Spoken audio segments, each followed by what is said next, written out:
Welcome to the Purity Pulse podcast, your go-to podcast for the natural health industry and everything Purity Life. I'm Erin Macklin. And I'm Julie Drapeau. Today we have such an exciting episode for you. We're going to do our regular weekly check-ins. We're going to be interviewing Tara Bosch, founder of Smart Sweets, which will explain a little bit about what's going on in our backgrounds here. And then we're going to keep Tara around for our New to Purity Life segment and roll as usual.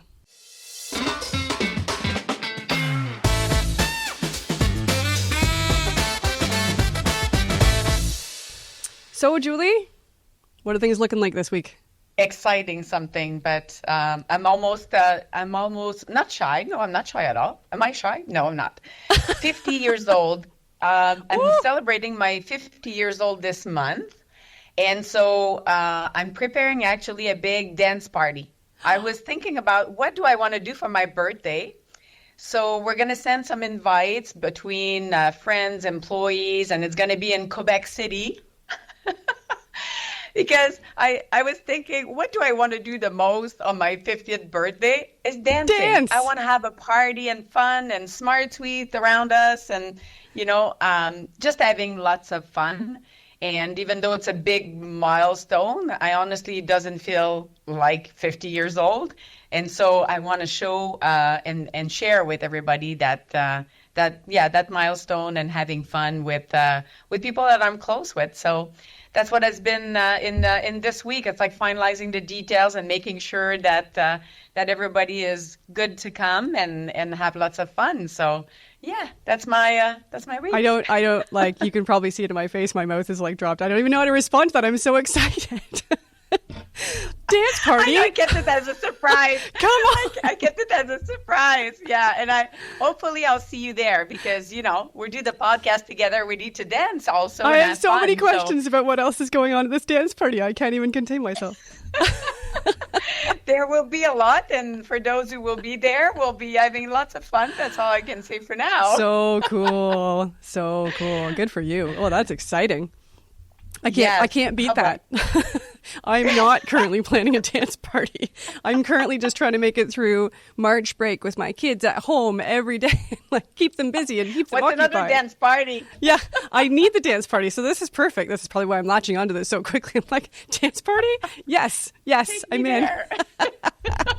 Take me there. When can I drive, fly, or take the train and go? Yes, exactly. I will hop that train. I will grab my Smart Sweets, maybe a little bit of a beverage, and off we go.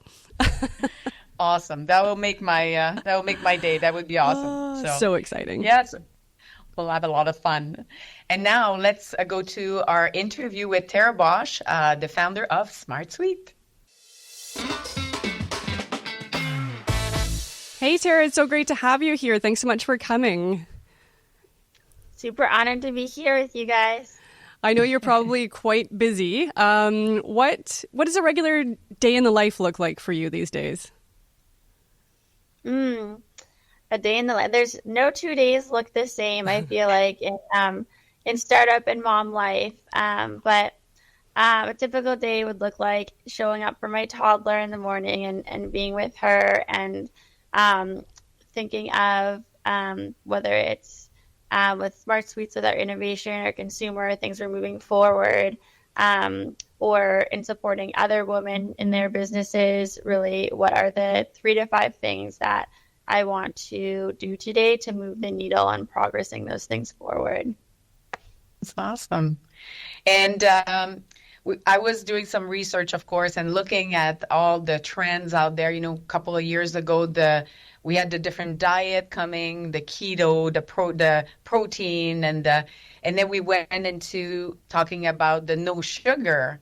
But you were way ahead of everybody else when you launched Smart Sweet. I think I was thinking of you yesterday, and I said, not only she started the trend on the candy and the gummies that way, but you also started way before everybody else that vision of better for you and the no sugar. So tell us a little bit on how Smart Sweet came about. Yeah, absolutely. It's amazing that the low sugar wave is not a trend; it's here to stay, and it's so amazing to see that now.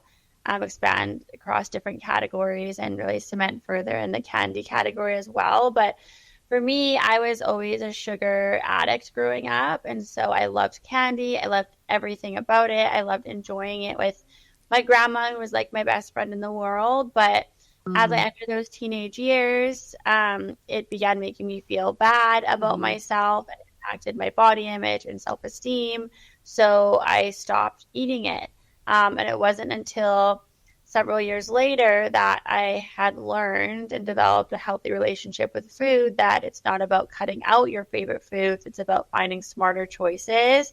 And then I had a conversation with my grandma, and she shared with me that she regretted having so much sugar over the years because of how it impacted her life. Yeah. And we enjoyed candy so often together. So that was my moment where I was like, wow, you can go your whole life feeling bad about yourself because of what you're putting in your body. Right. And why can't you feel good about candy?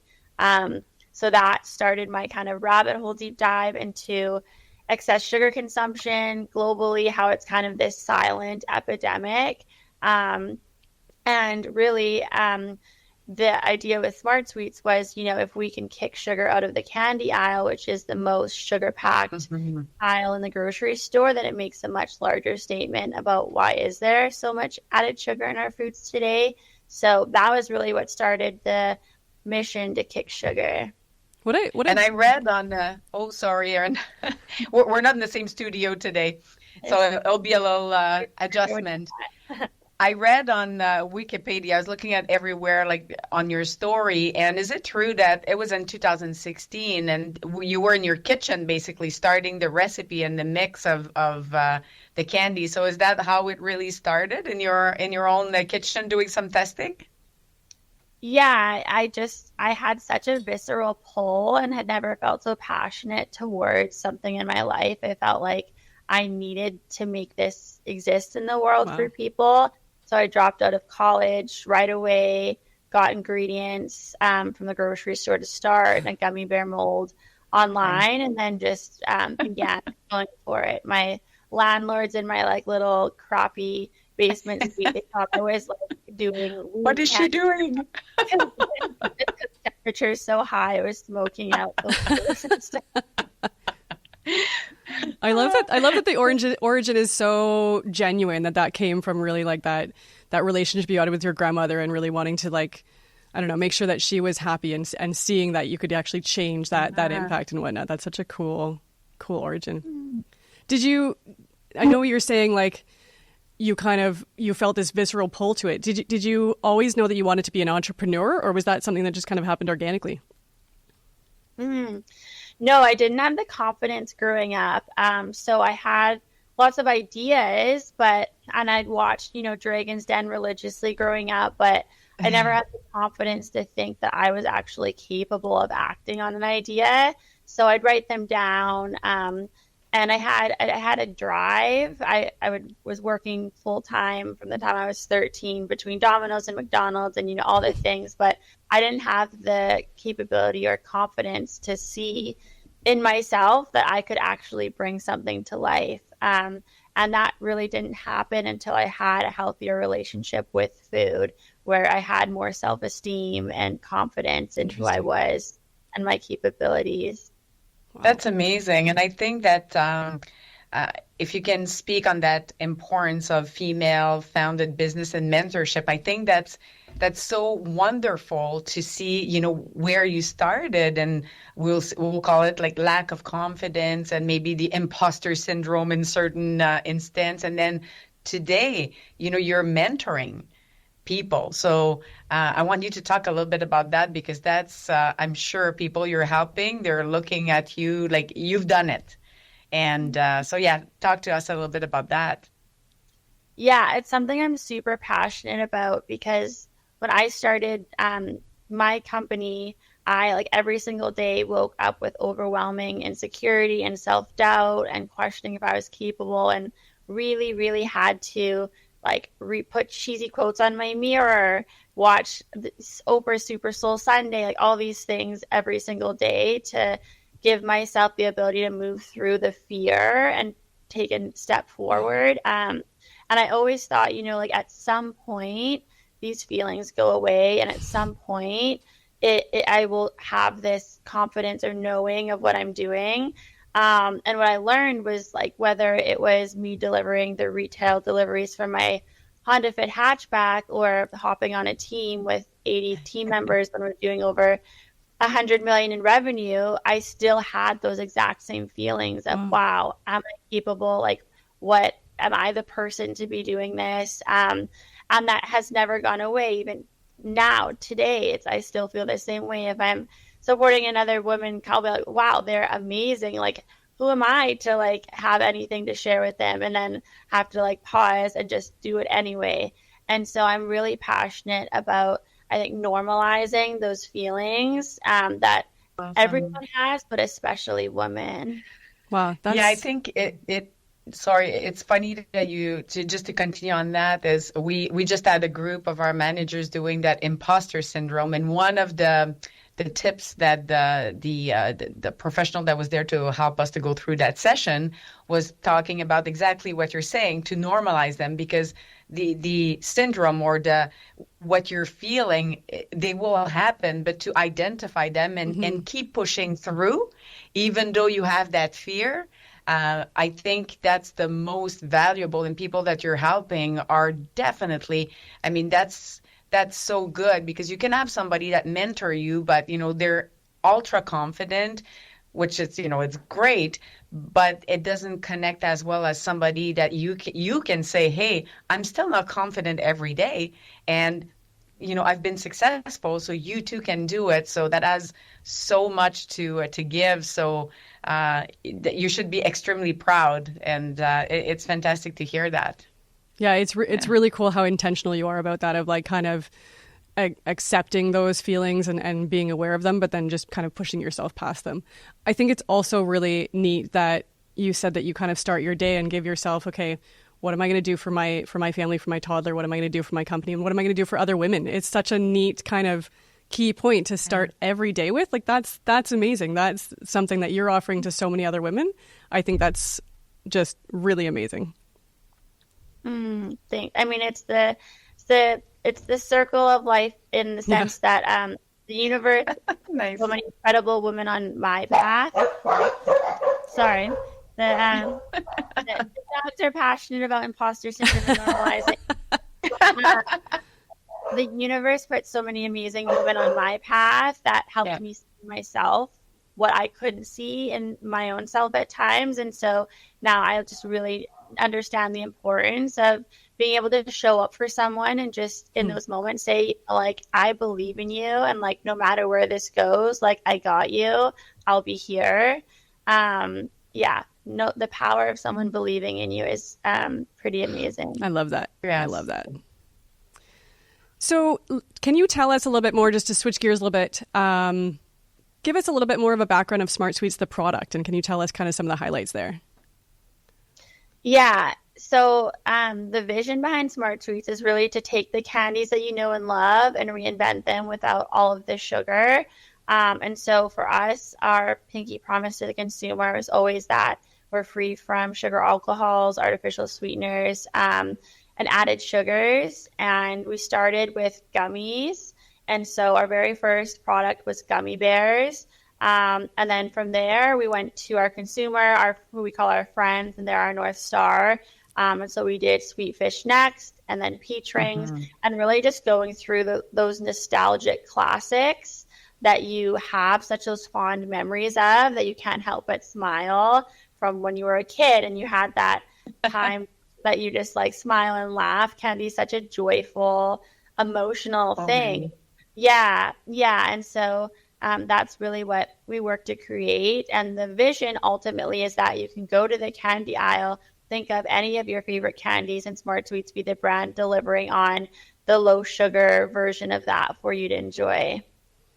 That's awesome. Do you have any message specific to retailers? Obviously, a lot of who we're dealing with is retailers. Do you have any message for them that you just always wish that they knew, or that they heard from you? Yeah, what I would say is that for us, we really focus on not just the low sugar and reinventing candy, but really being the pioneers and always being relentless about, how can we move the low sugar category forward, whether that's through taste, whether that's through format, but just really how can we create the highest value proposition for the consumer and for the retailers. And that's been really intentional on the retailer side since day one when I was trying to get our first retail partners, of making it really clear for them that, if you put us on your shelf, we're going to have the highest dollar ring per bag for you. We're going to support you and not just live on the shelf. We're going to make sure consumers know that they can find Smart Sweets in your stores. Let's do a giveaway together to amplify you guys and the consumers' awareness that we exist in your stores. But also just the relationship with retailers and the feedback that communication channel, not just of what's working, but what's not working is always the most helpful feedback. And the constructive stuff, because that's what we can take away and actually iterate on for them. That's absolute music to our ears. I think that's the kind of stuff that we love to hear, right? Just that partnership and that value in that, and that support for the retailers. We that's absolutely music to our ears. Yeah, and it's very true that you guys listen. We had a lot of meetings in the past, I would say past months, and 2024 is looking very, very bright for all the retailers out there, not only on the innovation side of things, but as you mentioned, all the support in store. And just to give some data, I was looking again on the sugar side of things, but this is in the U.S., but the percentage of sugar per day that in the U.S. each person consume is 126 gram, and the recommended dosage is to the max will be 25 gram max. And that includes your natural good food, that sugar. So I think that for retailers, not only to say that Smart Sweet is there to support with, the innovation and the products that, as you say, makes you smile, but there's also, and all the in-store promotions, but there's also all that people out there that are still consuming like all that sugar, that are at their doorstep, that will walk in, and that candy better for you, low sugar, is right there. You have the best offer out there to be able to service them. And so I think tying into that, would you like to speak about the one of the two new SKUs that you're going to get into this first quarter, and that will be very exciting? Mm-hmm. Yeah, absolutely. I won't. I'll tease the new SKU. The tropical sours. Yes, is a really exciting innovation that we're launching. Our Wilma Wonkas on the R&D and innovation squad worked relentlessly on all of the flavors, and iterating on everything from like, when you taste the lime, like, does it taste like a fresh lime? Does it taste like it's aged a little bit? Does like the fruity notes, the tart notes, and so the flavors in the new innovations that we're launching really punch through. And I think that they are our most powerful, juiciest, flavorful innovations that we've ever launched from the get. And so I'm really excited for just the party in people's mouths that will be happening. I had a big bag from when we were going through R&D of the tropical sours in my house, and my toddler, I made the mistake of not hiding it. It was just a massive bag. So every day it became a routine that she had to have one of Mommy's candies, and then she'd come back and she'd say, "One more." Did you say one more bag, not one more? Yeah. Oh, that's awesome. So that's one of the innovation. How about the one that is kind of connected to a movie coming? Well, that has passed. Maybe they'll do more. Yeah, that is just right behind Erin right now. Yeah, the pink lemonade Barbie SKU is really exciting. That is such a fun partnership because Barbie evokes that same like nostalgic, emotional feeling for everyone as candy does. And so it's really exciting to bring those two together. And just kind of like childhood self would be freaking out in seeing Barbie come together with Smart Sweets.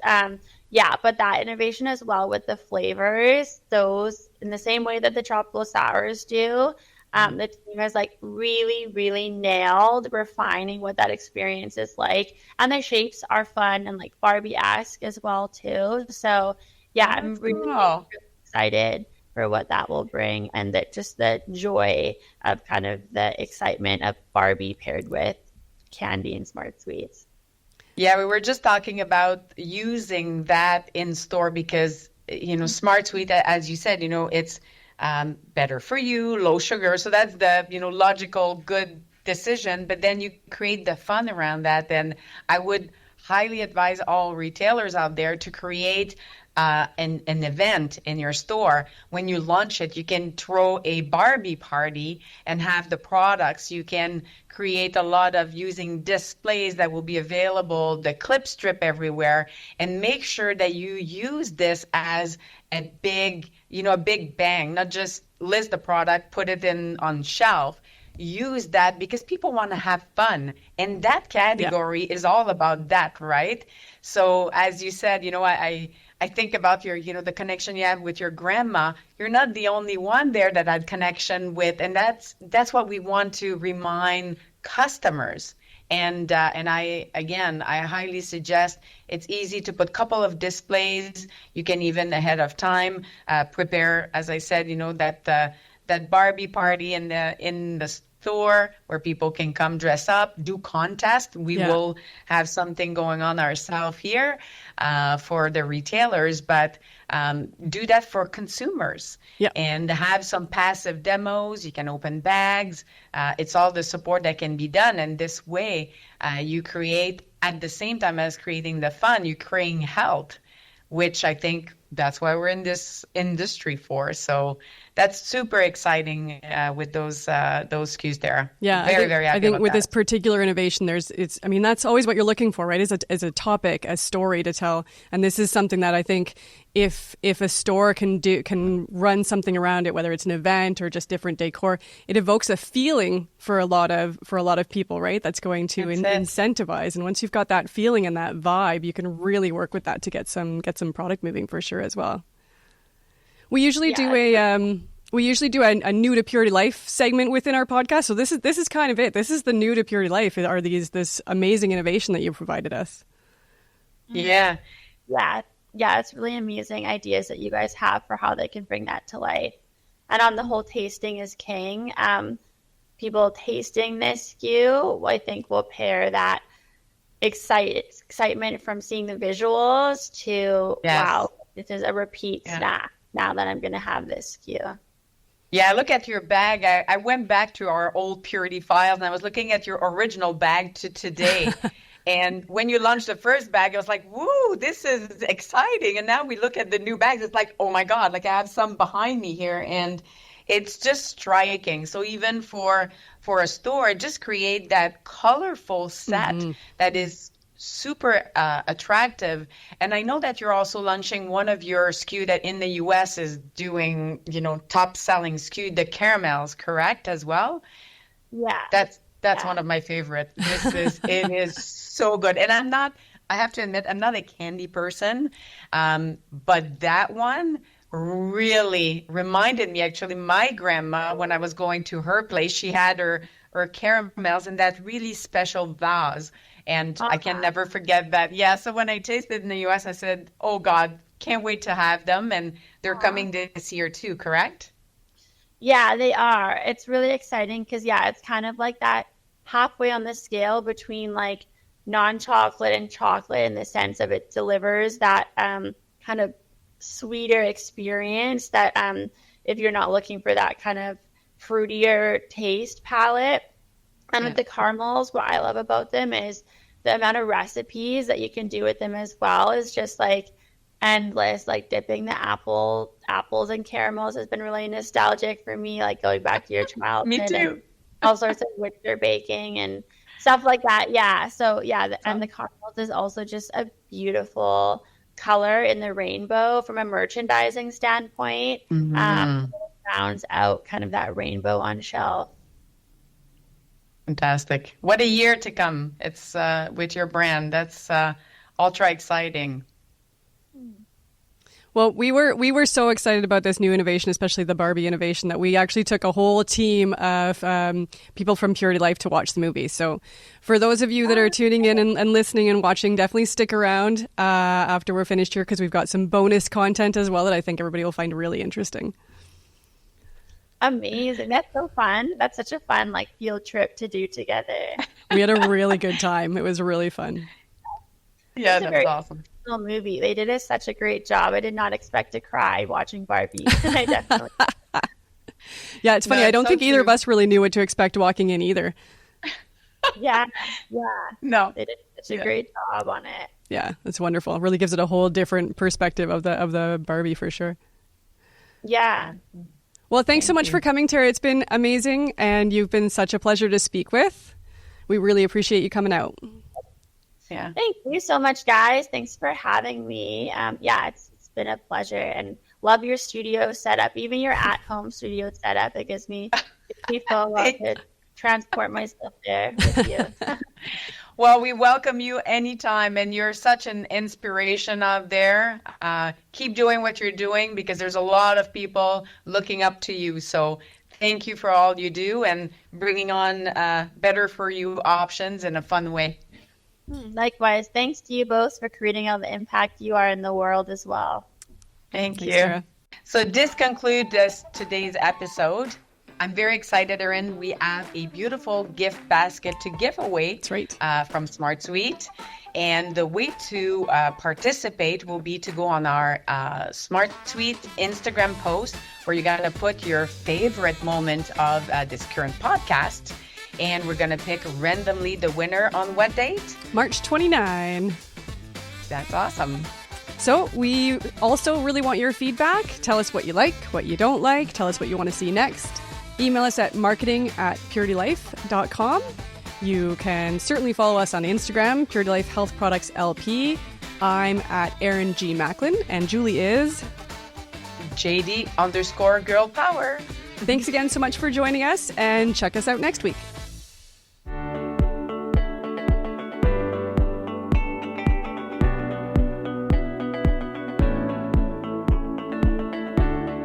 Did you play with Barbies growing up? I did.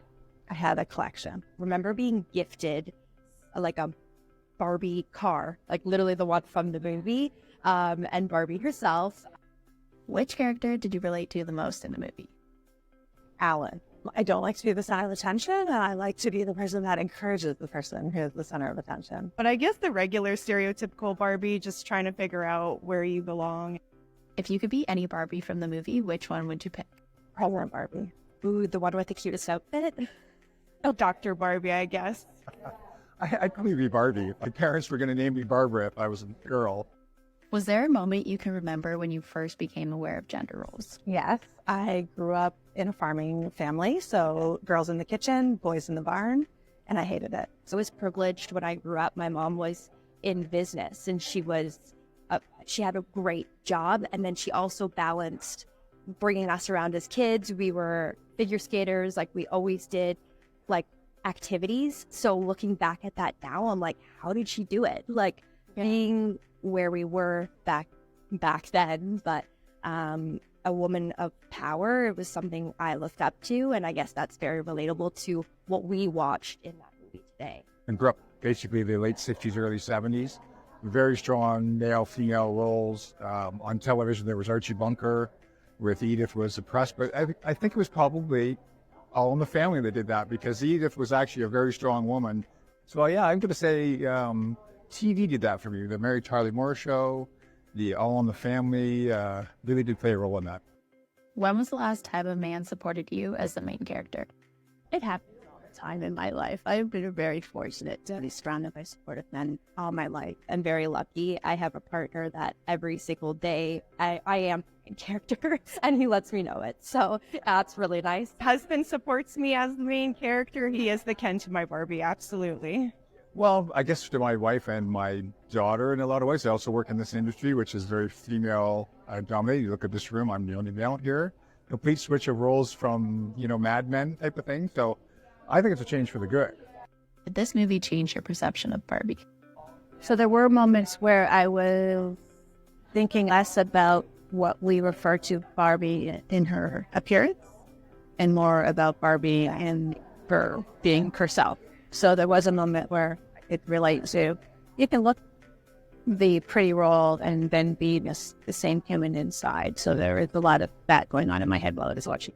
I think right from the get-go, you don't really realize the message and the voice behind Barbie. Like, she's, as a just a cute doll, like someone you strive to be looks-wise, but to really see behind what Mattel did with empowering women in anything they did was amazing. So yeah, it was really great to see that come to light.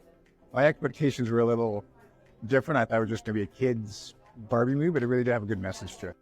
Do you think this movie would have had the same impact 10 to 15 years ago? Definitely don't think it would be as well received as it would be today. It's very like woman empowerment and I guess more of a voice for women across the board. I think people weren't ready for it then. I think people are a little bit more open to what women are going through, and I think it's a little bit more well received now than it would have been. 10 to 15 years ago, yes. 25 to 30 years ago, no. The would have been probably shot down by men as it's just putting us in a bad light type of thing. I think younger people, like my children's age and everything, are more enlightened, a little more knowledge, a little more astute to the gender roles and the misogyny and dominance that men, say white men and, religious men and all that have dominated society. I think it's good. As so much education has happened in a very short period of time, that now people finally realize that like matriarchy or feminism is not the inverse of patriarchy, and people are still figuring that out, including people who identify themselves as feminists.